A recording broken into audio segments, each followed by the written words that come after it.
Este lugar, una, una fuerza muy especial que contrapone, no en términos arquitectónicos, pero sí de, digamos, de noticia, del quién soy, del, del, del mírame, porque no soy, no soy solamente un conde o no soy solamente un guerrero, y contrapone una sirena, que significa la aventura, con unos leones, que significan la conquista, ¿sí? La conquista dada por el trabajo al que te llevó la aventura, al trabajo que tuviste que llegar a hacer después de que escuchaste el canto de la sirena, ¿no? Y que tuviste las agallas para seguir trabajando, ¿no? No es gratis tampoco que no estén perfectamente enfrentados, ¿no? Parece que están la fuente de la sirena y su maravilloso canto, enfrentados a los dos leones que significan la conquista, ¿no? O el apoderarse del terreno, el ser dueño de un territorio. Están un poquito desfasados, ¿no? No creo que le hayan fallado las tablas de multiplicar. Estoy seguro que quisieron decir que venció el trabajo sobre la aventura, ¿no? Pero no sobre el amor, indudablemente.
Pues no había de otra, porque ya no se podían regresar.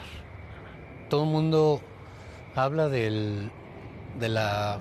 Y incluso una frase que se usa a nivel mundial, esa de haber quemado las naves, ¿no? Es una hombrada. El tipo dijo, me voy muerto, o me quedo muerto, o ya no me voy jamás, ¿no? Y bueno, eso sucedió, ¿no? Vino a conquistó y se regresó.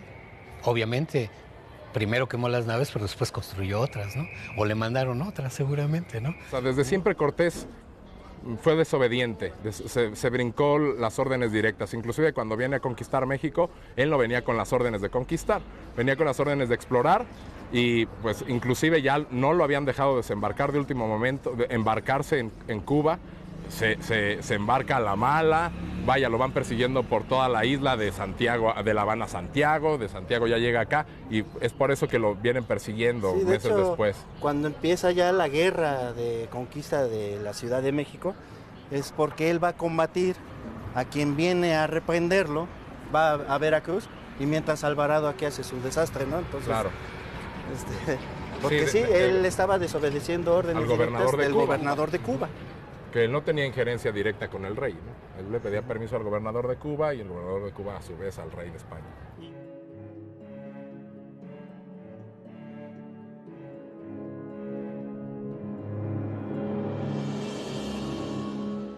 En un principio se hace amigo del gobernador de Cuba, le da repartimientos de tierra en Cuba, y es cuando gana la capitanía de esta exploración, ¿no? pero cuando se dan cuenta que viene a conquistar, no al nombre de gobernador de Cuba, sino a su propio nombre, es cuando se le voltea el gobernador y meses después le manda pues un ejército muy, muy superior al que él traía para combatirlo, que lo vence en Veracruz y triplica casi el número de soldados. Uh-huh. Sí, porque muchos se pasan del lado de Cortés. Es que se dieron cuenta que la riqueza que había más allá de la isla era inmensa, ¿no? Sí, esto ya no era una isla. Jamás se imaginaron tanta riqueza. Entran por esta calzada después de la calzada de Iztapalapa, después de un largo viaje de Veracruz a Puebla. Sí, digamos que era como de esa raya para acá. Y aún así ya se consideraba como ancha, ¿eh? Porque cuando cuenta Cortés que va entrando por toda la calzada, dice, no, pues podemos ir 20 caballeros hombro con hombro y nos da para ir cómodos, ¿no? O sea, para ellos ya era admirable la traza urbana de la ciudad, ¿no?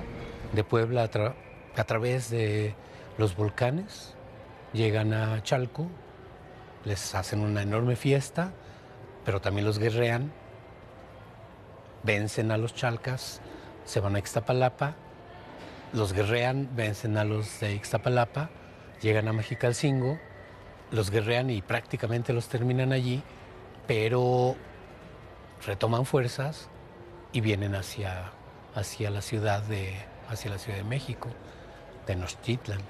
Y justamente a unos pasos de acá, en una fecha que no recuerdo, se encuentran en este último intento de regresarlos, se encuentran Moctezuma, el tlatoani mexica, con el capitán Hernán Cortés, aquí a unos pasos. Y justo en esta esquina fue el encuentro entre Cortés y Moctezuma, ¿no?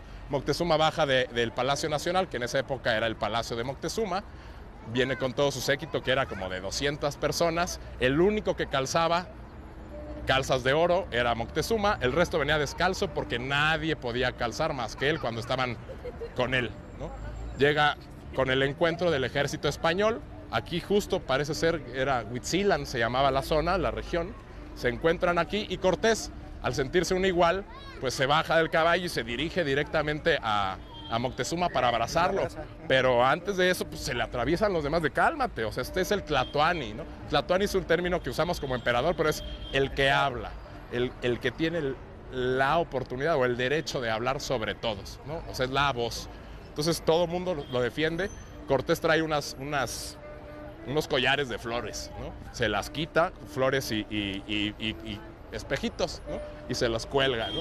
Acto seguido, pues empiezan a dar regalos, la recepción. O sea, desde ahí nos vendían espejitos. Así es, de todo el trayecto, desde Veracruz hasta acá, venían repartiendo espejitos, ¿no? Ahí está nuestra historia en un momento. En un momento, así es. Un resumen de la historia.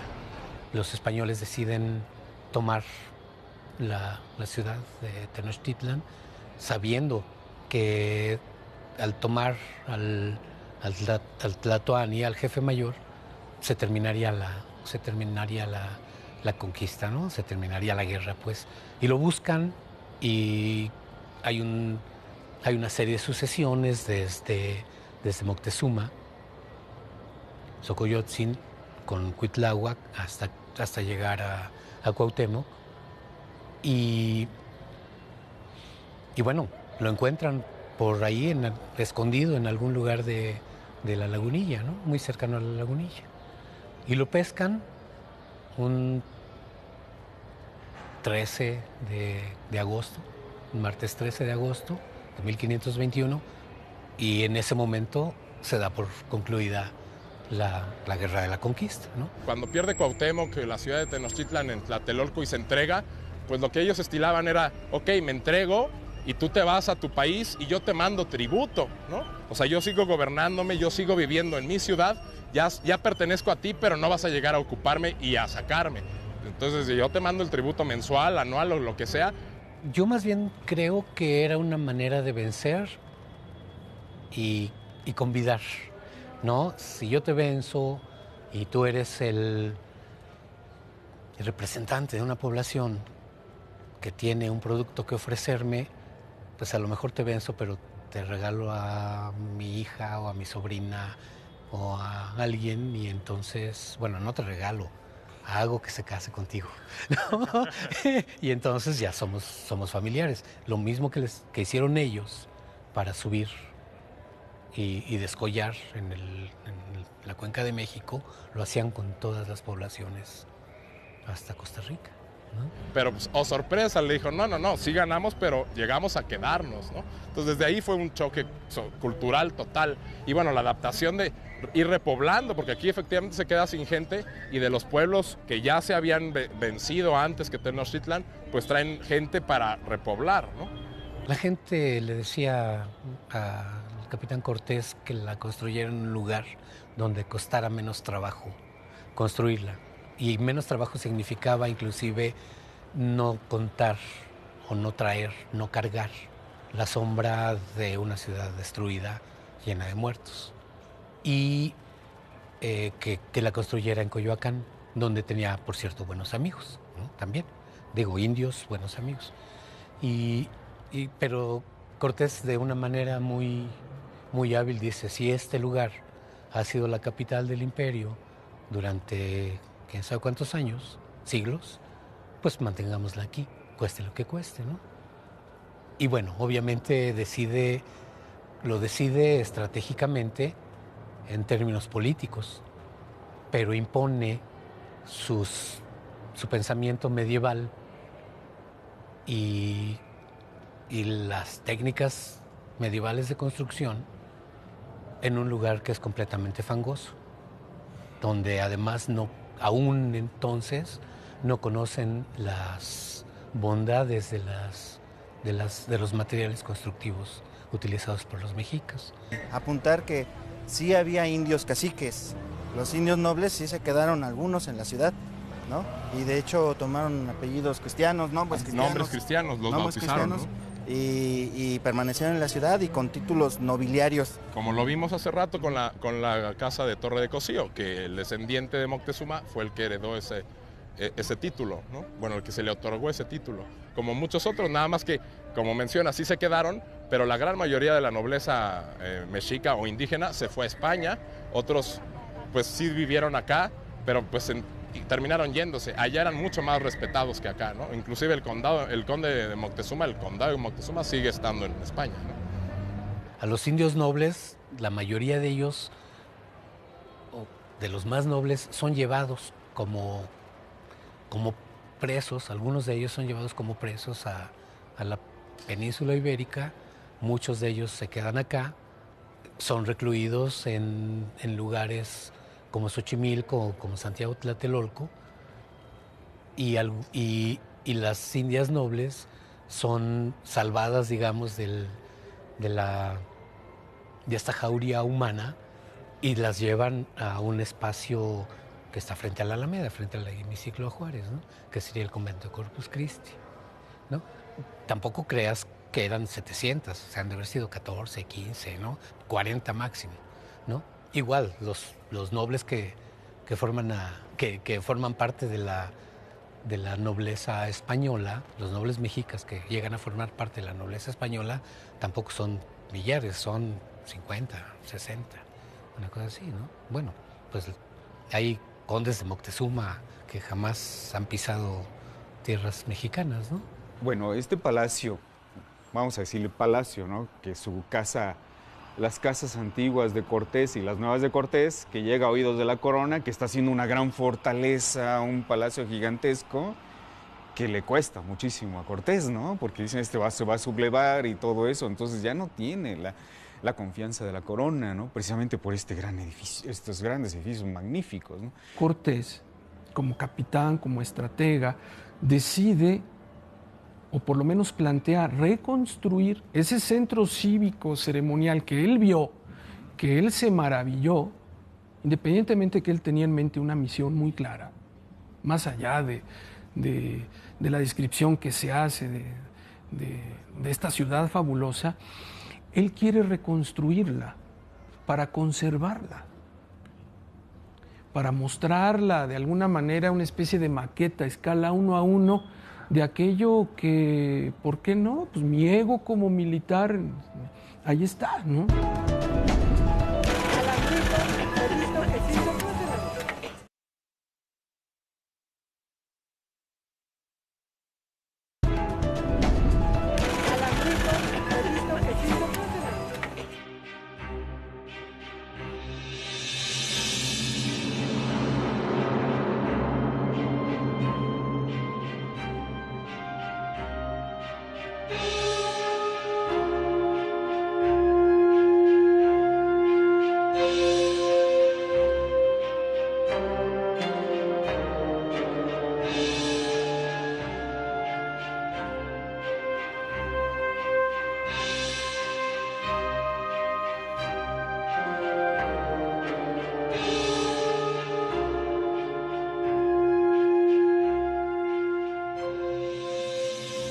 Santiago de Calimaya tiene una historia un poco negra de origen, porque, bueno, nosotros habíamos dicho que Hernán Cortés reparte los terrenos a sus amigos, pero también a sus familiares, ¿no? En este caso, Santiago de Calimaya es otorgado a algún soldado que no tiene gran fama y que ni por sus hechos llega a trascender. Y en cuestión de 15 años después de la conquista, es decir, en el 1536, 1537, digamos que le compran a este soldado desconocido, por decirlo de alguna manera, le compran el terreno y Cortés se lo cede a uno de sus familiares que ocupaba un cargo muy importante en la isla de Cuba, que era nada más y nada menos que el gobernador de Cuba, que Cortés lo llama para que venga a ser su veedor, es decir, su administrador. Este señor es su primo hermano, se llama Juan Altamirano. Y junto con este personaje llega también la esposa de Cortés, que durante la Guerra de Conquista y un tiempo después permanece en Cuba. Se llama Ana la Marcaída, le dicen. Y llega con Juan de Altamirano, y junto con Ana viene Juana, la prima, una prima de Cortés también, ¿sí? Que a su vez es prima de Juan Altamirano. Y muy hábilmente casa a ellos dos y este solar se lo ofrece a su prima para que sea bien casada con el ex gobernador de Cuba, que ahora va a ser administrador de Cortés, donde comenzamos a inferir muchas cosas, ¿no? Y dicen algunas compañeras aquí presentes, eso lo van a tener que editar, que desde entonces a la prima se le estima, ¿no? Que podría ser digamos que el origen de eso, ¿no?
El predio antiguo es del siglo XVI, o sea, esta construcción ya es del XVIII, pero era un predio que se le otorga a un primo de Cortés, ¿eh?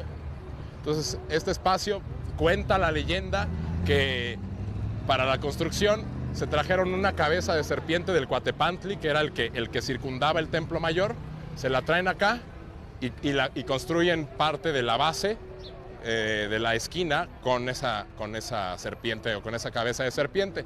Años después ya entra otra reestructuración, se cambia la fachada, se cambia la estructura, pero aún así se mantiene la serpiente prehispánica, ¿no?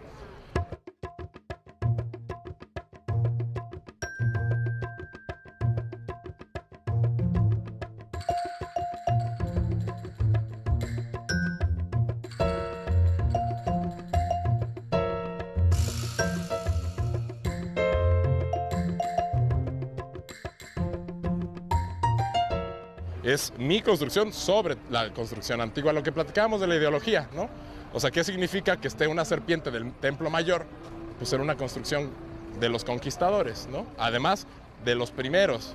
Entonces sí, claro que hay un mensaje ahí, y a la vista, o sea, no fue de material de relleno, ¿no? Ni para la base, sino que está en la fachada, ¿no? Y en la fachada, en la mera esquina, para que la veas de los dos lados, ¿no? Pueden hacer la comparación con las serpientes que se ven en Templo Mayor, con esta, y es idéntica.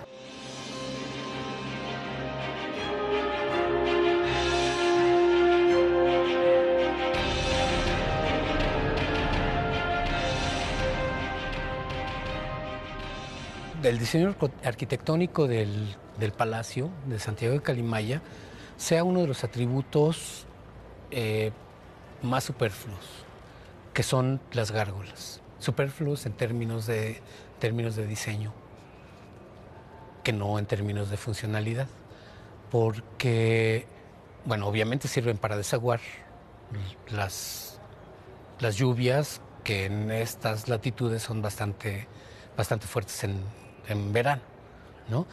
En verano y buena parte del otoño. Pero pocas casas en la Ciudad de México tienen gárgolas que son armas mismas. Y es que las gárgolas, igual que muchos de los atributos ornamentales de las construcciones coloniales y específicamente de las barrocas, estaban definidas por el virrey o por el rey mismo, ¿sí? No cualquier persona podría tener en su fachada cañones si es que no era caballero. No cualquier persona podía tener al lado de su escudo de armas guerreros si es que no había sido caballero, ¿sí? En este caso, el primer conde de Santiago de Calimaya lo fue y heredó todos los títulos nobiliarios a su familia, ¿no? Pero bueno, este caballero era tan caballero que era el oidor y adelantado del rey en Filipinas, que era otra de las partes del reino español, ¿no? O sea, era un personajazo. Yo no sé cuántas batallas haya ganado y si es que alguna vez fue alguna de las batallas, ¿no? Pero me imagino que en Cuba debe haberse echado a algunos cuantos nativos, ¿no? Porque a él le tocó ser gobernador y seguramente fue parte de las huestes conquistadoras de Cuba. Cuando llega acá ya llega, digamos que bastante calmado, pero llega armado caballero. Entonces él solicita que le den atribuciones especiales y esas atribuciones, unas de ellas, son los cañones que están defendiendo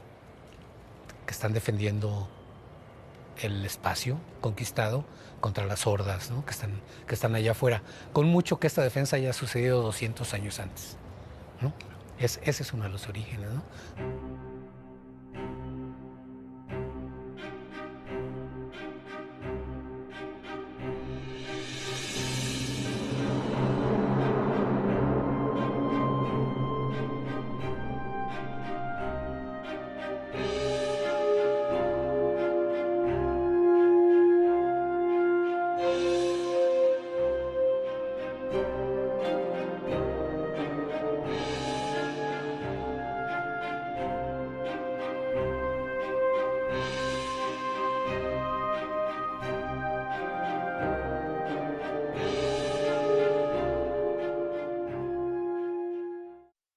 Como que ir más o menos combinando lo que le pides tú como constructor que te talla un indígena con lo que él entiende y con lo que él conoce y con lo que él sabe, ¿no?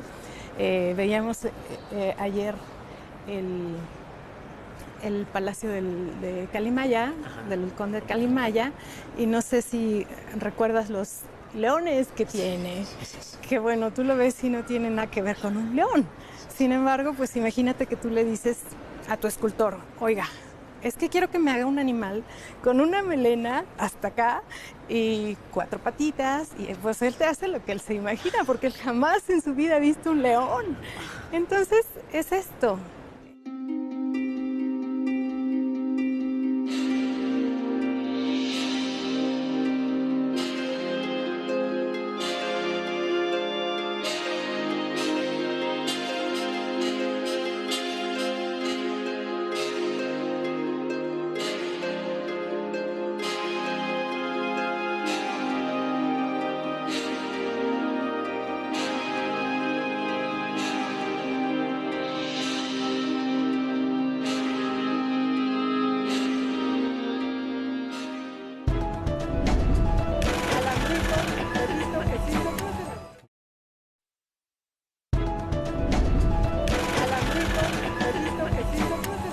Gutiérrez Altamirano mantiene estos caudales y los va haciendo más grandes, este lugar se vuelve uno de los más ricos de la Nueva España, ¿sí? Cosa que va a cambiar después, porque los descendientes de Altamirano, se llaman Altamirano, no sabemos por qué, comienzan a ser muy manirrotos y se gastan igual de caudales en fiestas, en juego, se vuelven completamente desordenados en la administración, porque inclusive ellos comentan que el tener dinero era algo molesto y el administrarlo era más, ¿no? Era más, entonces ellos lo gastaban. De tal forma que, por ejemplo, algún virrey y algún arzobispo en algún momento dijeron que la gente debería comportarse bien, no como los condes de Santiago de Calimaya, ¿no? Porque eran unos verdaderos depravados, ¿no?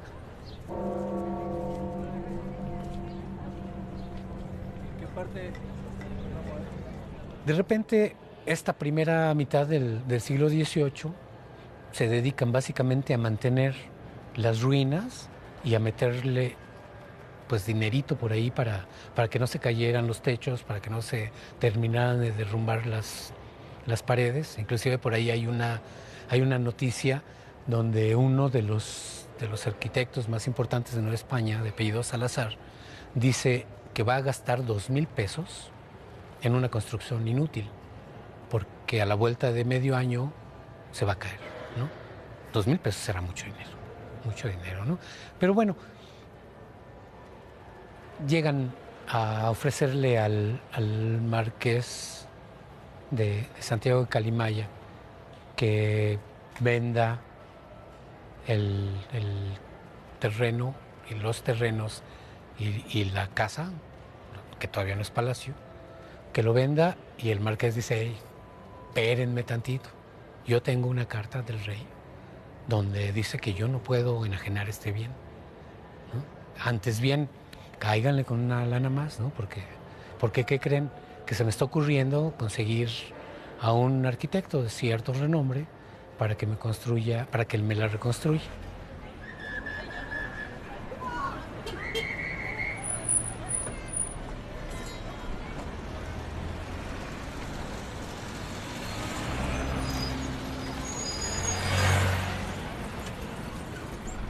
Y lo mantiene así durante muchísimo tiempo, mucho tiempo, porque siguen siendo negociantes, insisto, y a pesar de que tenían mala fama social, eran muy buenos negociantes y después pagan y después lo vuelven a empeñar y después, o hipotecar, y después vuelven a pagar, y así se la pasan, ¿no?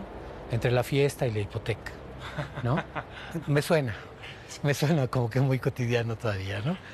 Y bueno, sigue este palacio hasta que hacia 1825, con la consumación de la independencia, comienza a sufrir, digamos que muy pocas modificaciones, ¿no? Que no son ni estructurales siquiera, pero por ejemplo borran los escudos de armas,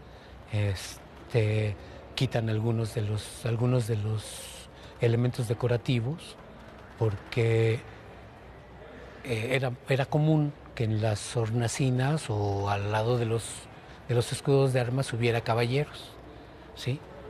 El que hubiera caballeros significaba que tenían guardias personales, es decir, una especie de guardias blancos, ¿no? Tenían su pequeño ejército, ¿sí? Y cuando se consuma la independencia les dicen: ya eres igual que todos nosotros, ¿no?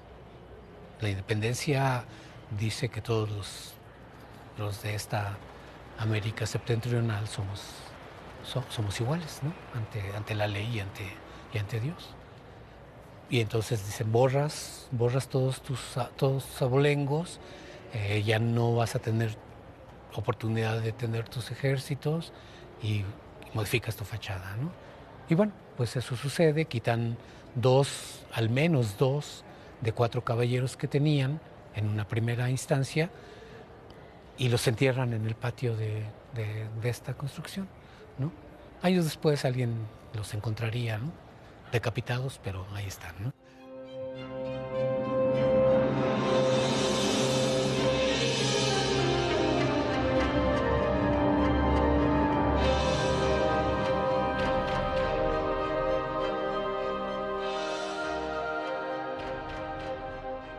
En la década de los 60, en 1964, abre el Museo de la Ciudad de México. Antes fue utilizado como vecindad. Incluso hay fotografías todavía de la época de Manuel Ramos en las que están las accesorias de la planta baja utilizadas como negocios, ¿no? Una peletería, una carbonería, etcétera, negocios propios de la época. Este espacio estaba lleno de bodegas. Este espacio es uno de los, si no es que el único, no, es uno de los ejemplos de las construcciones de Guerrero y Torres que tienen 2 patios, ¿no? Hay los 2 más bonitos, uno de ellos nada más tiene un patio y el otro creo que tiene 2 o 3, ¿no? Pero y las casas de Guerrero tienen 2 patios. Y el patio trasero, el segundo patio, estaba destinado a viviendas, y eran viviendas mínimas. Pero mínimas significa verdaderamente mínimas. Tenían la fortuna, estas viviendas, de tener un tapanco, lo que significaba que la familia se podía más o menos acomodar. Pero yo me imagino una familia de 6, 7 personas promedio entre 1935 y 1960, es decir, 4 hijitos, 2 papás y un abuelito, ¿sí? Acomodados en un espacio de 4x3. Por muy duplicado que estuviera el espacio con el tapanco, seguía siendo una casa redonda, ¿no? Bueno, redonda y redonda, ¿no? Redonda y redondita. Sí, pero realmente eran espacios muy pequeños, ¿no? Y había por lo menos aquí en el segundo patio 60 habitaciones.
Sí, Clausel es un pintor de los pocos impresionistas que hay en México, es de origen campechano, tengo entendido, pero él se casa con una de las descendientes de los de Santiago de Calimaya, de los condes, y es por eso que le toca vivir ahí.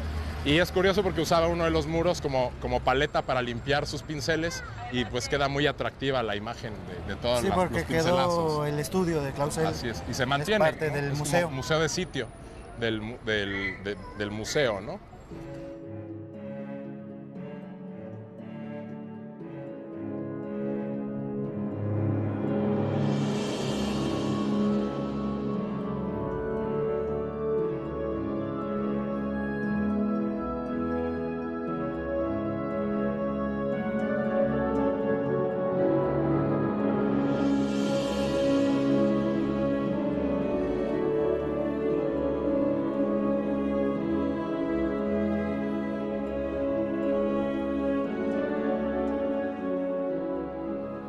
un abogado campechano, Joaquín Clausel. Este abogado campechano creo que no tenía nada de campechano en términos como nosotros lo pensamos, porque era un abogado que tenía ideas liberales. Él había sido de alguna manera revolucionario en el sureste y antiporfirista.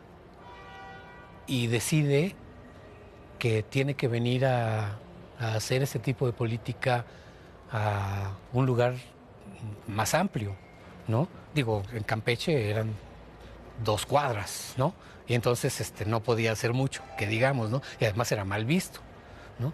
Entonces decide venirse a México, viene a estudiar o a terminar o a ejercer la abogacía y se conecta con muchos revolucionarios, con algunos de ellos de manera bastante profunda, colabora con el hijo de la Huizote, tiene pláticas con los Flores Magón, etcétera, sin que esto quiera decir que era de los ideólogos, ¿no?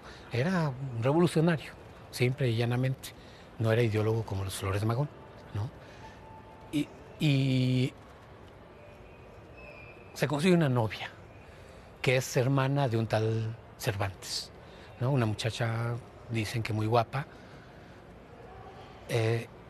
Y ellos, los Cervantes, que eran descendientes de los condes de Santiago de Calimaya, eran los dueños de este edificio, ¿no?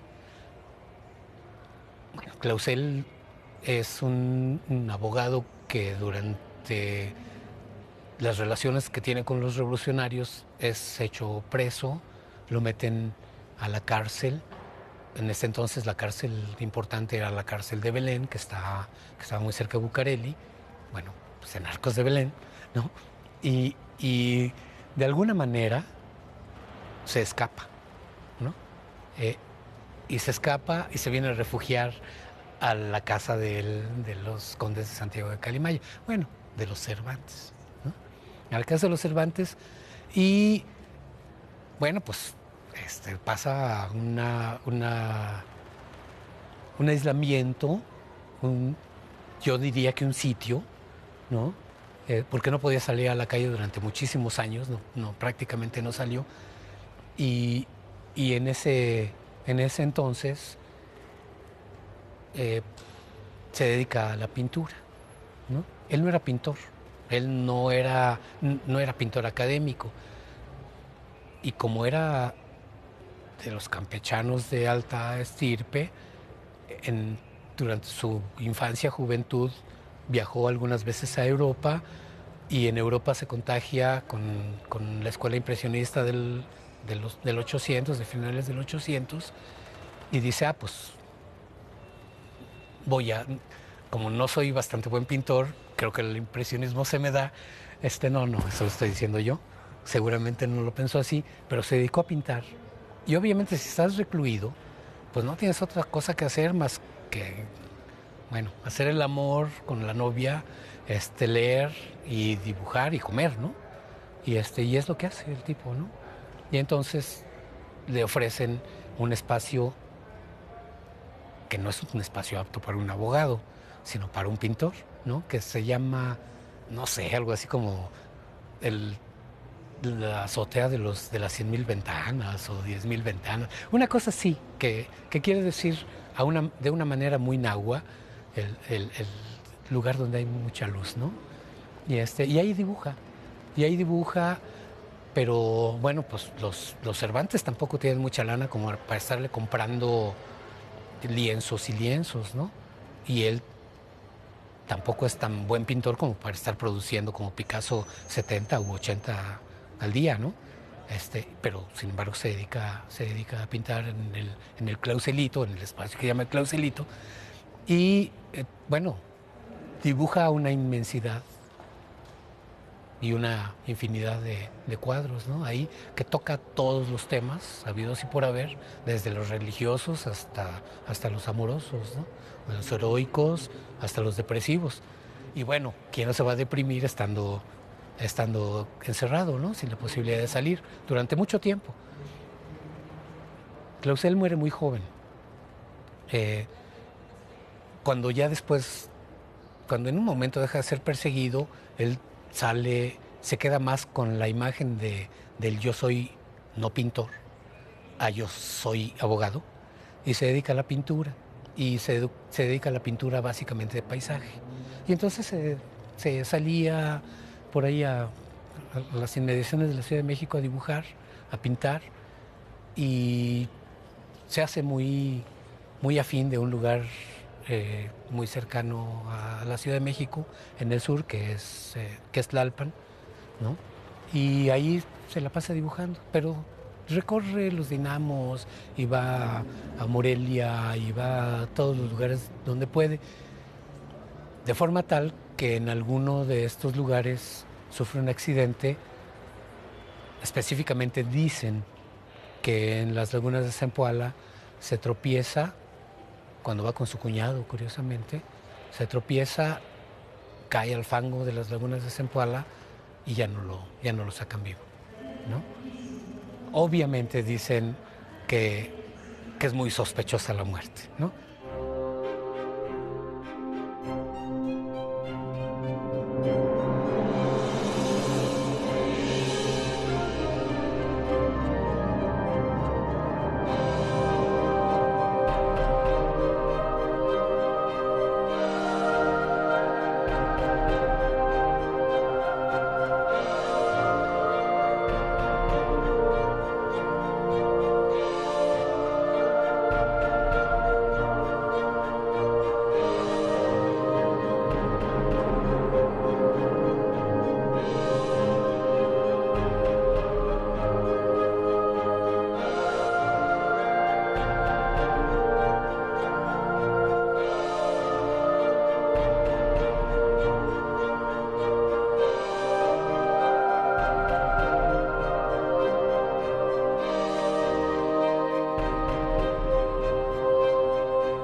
Ellos siguen siendo dueños de este palacio y sus descendientes siguen siendo dueños de este palacio hasta más o menos 1960, en que venden el palacio. Bueno, no venden el palacio. En una de estas subidas y bajadas se encuentran otra vez con que ya no tienen caudales suficientes, ya no tienen. Bueno, hacía algunos años que el presidente Lázaro Cárdenas había repartido la tierra, ¿no? Y los latifundios se habían convertido en minifundios o en terrenos comunales o ejidales. Y obviamente los primeros terrenos que son repartidos son los cercanos a la Ciudad de México, por características propias de la política, ¿no? De ese entonces. Pero sucede del Bravo Suchiate, ¿no? Estas reparticiones, hasta prácticamente la época de Luis Echeverría. Pero bueno, entonces estos señores se dedican básicamente a administrar los bienes y la historia, y llega el momento en que ya no pueden mantener ya no pueden mantener bonito el palacio, y entonces reciben una oferta de parte del gobierno del Distrito Federal en época de Díaz Ordaz. Y bueno, ¿por qué lo dije? No debía haberlo dicho. Y les ofrecen $1 millón, que era un platal, de cualquier manera, ¿no? Era un súper platal. Y los señores dicen, va, ¿no? Y entonces lo venden, se tardan unos 6 o 7 años en remodelarlo, pero desde el momento en que lo compran, saben que el destino va a ser museo, el Museo de la Ciudad de México.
yo soy arqueólogo y hay un dibujante muy famoso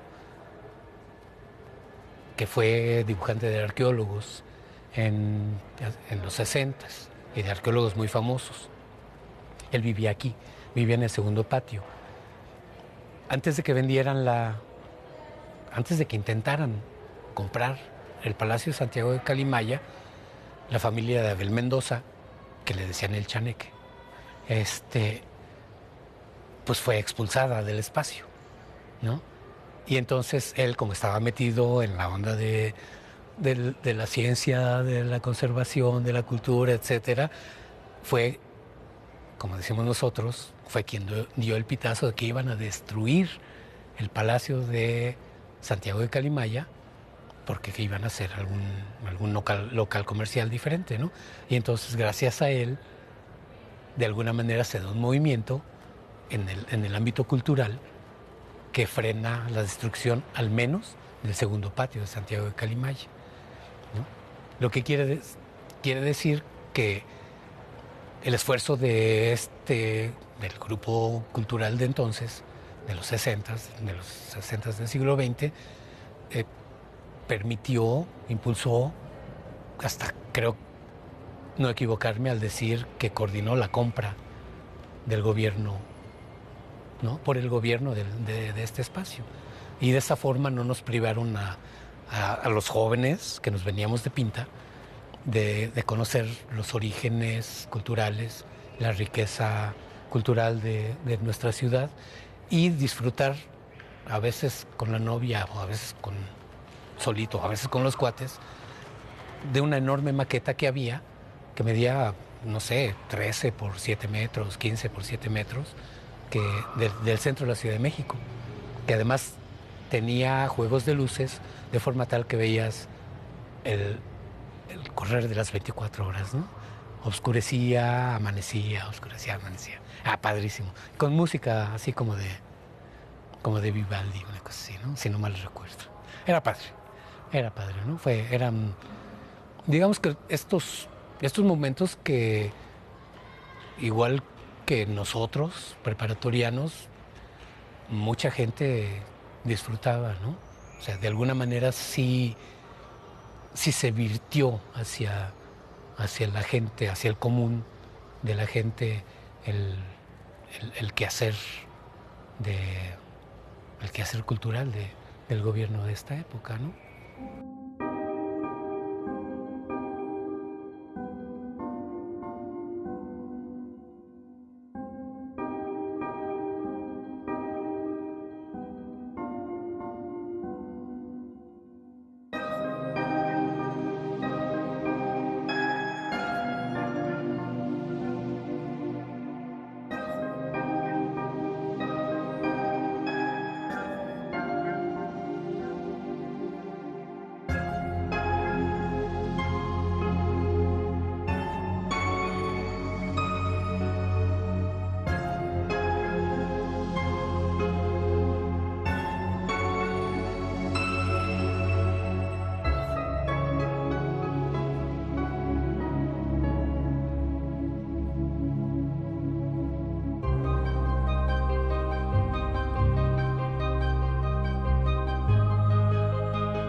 Es una de las casas más visitadas por el turismo. La verdad es que es mágico, donde vayas es lleno de historia.